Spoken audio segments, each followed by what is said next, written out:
She sold bread on the streets, never knowing she'd win a billionaire's heart. The rain poured down in heavy sheets, drumming on the tin roofs of the crowded marketplace. Thunder growled in the distance as lightning streaked across the dark sky, briefly illuminating the narrow, muddy streets. Most shopkeepers had long since packed up and fled for shelter, but Rima stood firm at her small bread stall, a flimsy wooden table covered with a threadbare cloth. The storm had soaked through her shawl.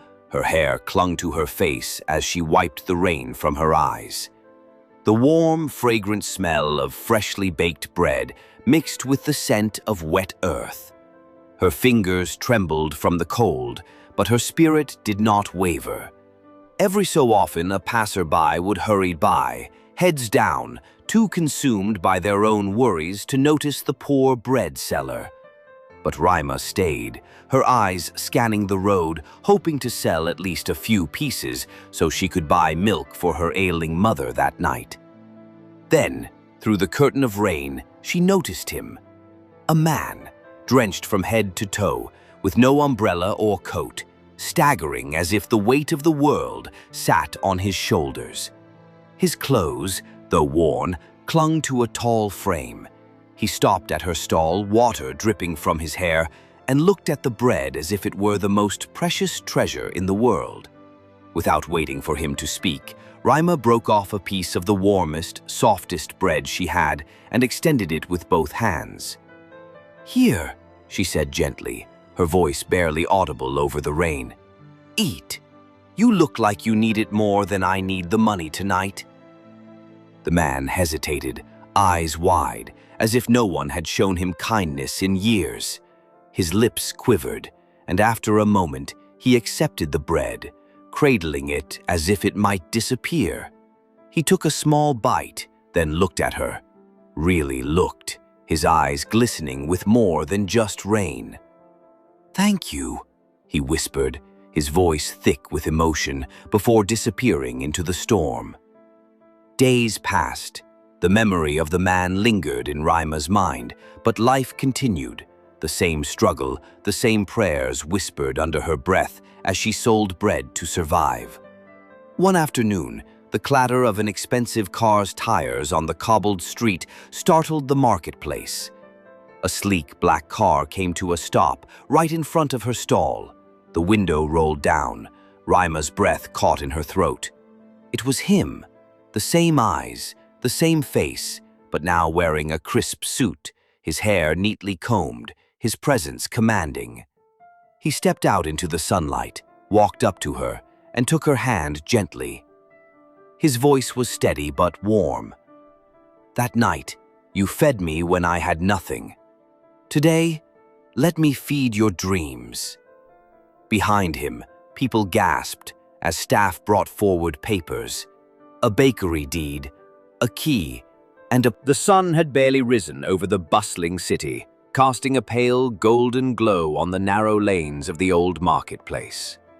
Rima set up her modest bread stall as she did every morning, arranging the fresh loaves with care. The scent of warm bread filled the air, mingling with the chatter of vendors and the clatter of carts. Her hands were rough from work, her clothes simple and worn, but her eyes reflected a heart full of compassion. As the morning wore on, Rima noticed an old man limping along the street. His clothes were tattered, his beard unkempt, and his hollow eyes spoke of hunger and hardship. He stopped near her stall, staring at the bread with longing, yet his trembling hands fumbled to pull out a few coins. Before he could speak, Rima reached for the softest, freshest loaf and handed it to him with a gentle smile. "Please, take this," she said, her voice kind and steady. The old man, his fingers clutching the small coins, tried to offer them to her. His eyes filled with tears as he whispered, "I can pay." But Rima shook her head, placing her hand over his. "No, Baba, keep it. Today it's from my heart. May it fill your hunger and your soul." The old man's lips quivered. His tears spilled freely now as he accepted the bread, his voice choked with emotion. He gave her a look of gratitude so deep that it etched itself into her memory. Slowly, he walked away, disappearing into the crowd. What Raima didn't see was the young man standing in the shadows across the street. Dressed in simple clothes, he had been watching closely. His sharp eyes followed every gesture, every word. The old man was part of a test, his test, a test of Raima's heart, and she had passed in a way that touched him more deeply than he expected. Days passed. Raima forgot the encounter as she focused on surviving, selling what little bread she could, caring for her sick mother, and praying for better days. Then, one bright morning, the marketplace fell silent. A convoy of black cars arrived, drawing everyone's attention. From the largest car stepped out a man in an elegant suit, young, confident, his eyes kind but determined. Raima gasped softly. It was the man who had watched from the shadows, but now he was revealed, the owner of the city's largest company, a billionaire whose name echoed through business circles. He walked straight to Raima's stall. The crowd gathered, murmuring in curiosity. The man raised his voice so all could hear. This woman gave without asking. She fed a hungry soul without expecting a reward. Today I return that kindness. This shop is hers, the house down the lane, hers too, and if she allows, I give her my heart as well. Tears welled in Raima's eyes as the crowd erupted in cheers.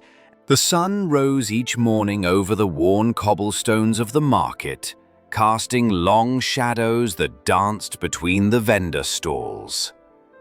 Raima stood at her usual place, behind her modest bread cart, her hands busy shaping dough, her heart quietly hopeful. Her stall wasn't grand, just a small table covered with a faded cloth, the bread stacked neatly in a basket she'd inherited from her late father. Yet it was her world, and through it, she survived. Each day, as the crowd came and went, Raima noticed a figure, a man cloaked in rags, his face hidden beneath a tattered hood. He would stop a few feet from her stall, silent, watching the bread as if the sight alone could fill his hunger. Without fail, Raima would tear a small, warm piece and extend it to him. "Take this, brother," she would say softly. "May it ease your hunger today." The man never spoke, only bowed his head, accepted the bread with trembling hands, and melted into the crowd. He became part of the rhythm of her days, as constant as the rising sun and the setting stars. Then, one morning, he didn't come. Raima's heart felt heavy as she searched the faces of the passing crowd. The gossip began soon after. The fruit seller whispered it first, the tailor confirmed it, the tea vendor swore on it. He wasn't a beggar, they said. He was a spy for the city's richest man, testing hearts, watching who showed kindness, who turned away. Raima tried to brush it off. She didn't give for reward or recognition. She gave because she knew the sting of hunger, the ache of loneliness. Days turned into weeks. Then, one cool evening, as the market prepared to close, Raima wiped down her table, lost in thought. The chatter of the vendors faded as something unusual happened. A sleek black car rolled to a stop at the edge of the market. Doors opened. From it stepped a man in a tailored suit, his presence commanding, his face no longer hidden. Raima's breath caught. It was him, the silent beggar, but now revealed. His eyes, kind and warm, never left hers as he crossed the distance between them. The crowd gathered, whispers turning to stunned silence. And then, in front of all, he knelt at her humble stall, holding out a small velvet box.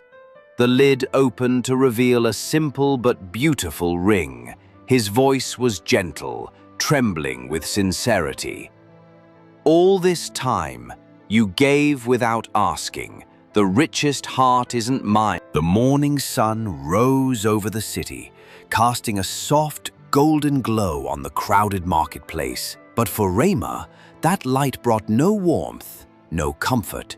She stood, frozen beside her humble bread stall, her heart pounding in dread. Two city officials, dressed in crisp uniforms and wearing hard expressions, towered over her table. One held a clipboard, the other pointed at her stall as if it were a crime scene. "This stall is unauthorized. It obstructs the public road. We're here to remove it today," one barked, his voice loud enough to draw the stares of passers-by. Rayma's hands trembled as she clutched the edge of her stall, her precious loaves of bread lined up neatly, the only source of income that kept her mother fed, the rent paid, and hope alive. Tears welled in her eyes as she pleaded, her voice breaking. "Please, give me time. I'll find a way. Don't take this from me." But the officials were unmoved. They began to pull at the stall, their grip cold and uncaring. The bread tumbled to the ground, soaking up the dust of the street. And then, as if fate itself intervened, a sleek black car came to a stop at the edge of the market.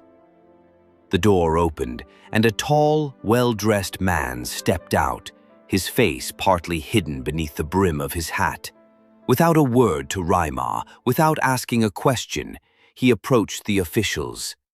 In his gloved hand was a check, large enough to cover any fine, any fee, any price they could name. The officials glanced at each other, startled.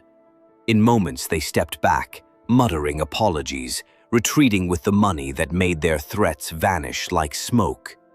The man turned, met Rayma's tear-filled gaze for just a breath, then tipped his hat and disappeared as quietly as he had come, swallowed by the city streets. Rayma stood in stunned silence, unsure if it had all been a dream. Weeks passed. The memory of that mysterious savior haunted her thoughts. Then, one day, an envelope arrived. Inside was an invitation, elegant, formal, summoning her to a grand mansion she had only ever seen from a distance. Nervous, Rayma approached the towering gates, her simple clothes a stark contrast to the marble and gold beyond. A servant led her through vast halls until at last she stood before him, the man who had saved her stall, now revealed in the light. A billionaire, yes, but his eyes held warmth, not pride. He stepped forward, his voice soft but strong. "Your kindness, Rayma, fed my soul when I wandered this city, lost and unseen. Now, let me shelter yours. This house, this future, it's yours if you'll accept it." Rayma's heart swelled with emotion. The sun dipped low as Rayma stood by her small stall, her basket empty, except for one last piece of bread. Just as she was about to close for the night, a thin, barefoot child approached, eyes wide with hunger. Without hesitation, Rayma handed him the bread, her heart full despite her empty pockets. Unseen, a well-dressed stranger watched quietly from the shadows, his gaze softening at her selflessness. That night, as Rayma slept, unaware of what dawn would bring, the stranger revealed his true identity, a billionaire in disguise, moved by her compassion. The next morning, Rayma awoke to gasps and cheers from the market crowd.